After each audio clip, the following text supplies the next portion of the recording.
Yayi, good morning mazuka banji konse kumene muli. Iyayi, pakadali pano titha kutsimikiza kuti a Moses Kunkuyu ero ameneyu ndithu wasati watengedwa koma anapita atamva zoti akumusakasaka apolisi. Iyeyu mwa ulemu wake posafuna kuoneka mu social media atatengedwa ndi apolisi pachammadziwa nthawi zina zakenso anthu achamakhala wa ulemu ndi anakangozipereka. So uyu ndi TM Langeni. Akuyika comment akuti congratulations Malawi police amene sakuyenera kutuluka ndithu mpaka atiuze chilungamo. Ati mpaka atiuze chilungamo.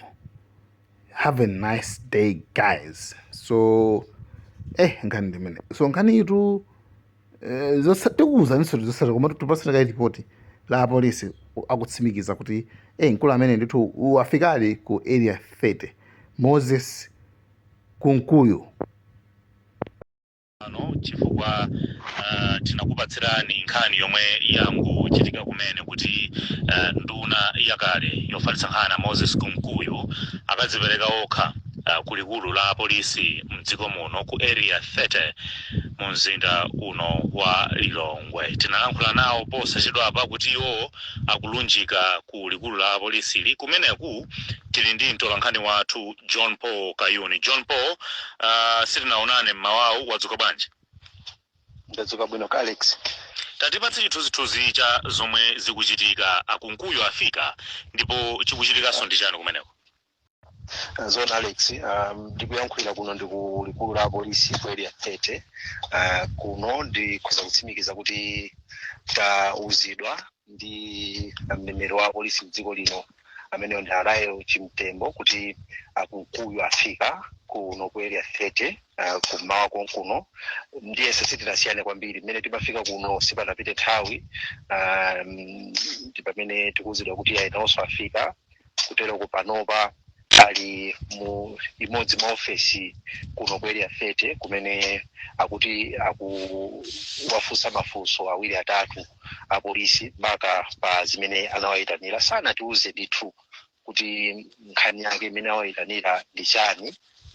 Kotero kunde kuti tikungoyembekezera kuti atiuze chifukwa tilibe ndithu chilolezo kuti titha kufika nawo kumene Akunkuyu ali ku ofesi imeneyo kapena kungowaona chabe kapena kuyankhula nawo. Zimenezo si zikuloledwa kwenikweni. Koma nditsimikize ndithu kuti Akunkuyu malinga ndi mneneri wa polisi Alayo Chimtembo afika ndithu kuno ku area 30 kumawa konkuno kukamba za zimene zikuchitika zikuonetsa kuti ndithu ndimene zimakhalira kuno kulikulu la polisi.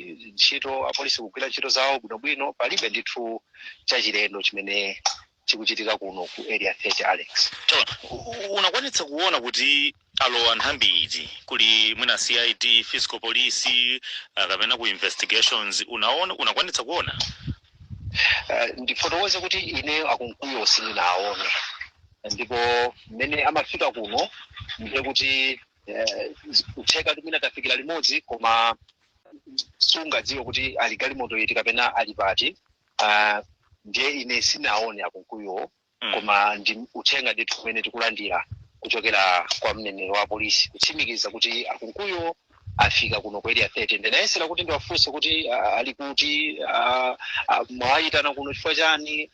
Zilezo sana fotokozi angotiuza kuti tiyembekezere zonse zikapsa bwinobwino akhale alikuuza kumapeto kuti chachitika ndi chani, chachititsa ndi chani kuti Akunkuyu awayitani kuno komanso kufotokozera ndithu zonse bwinolonga.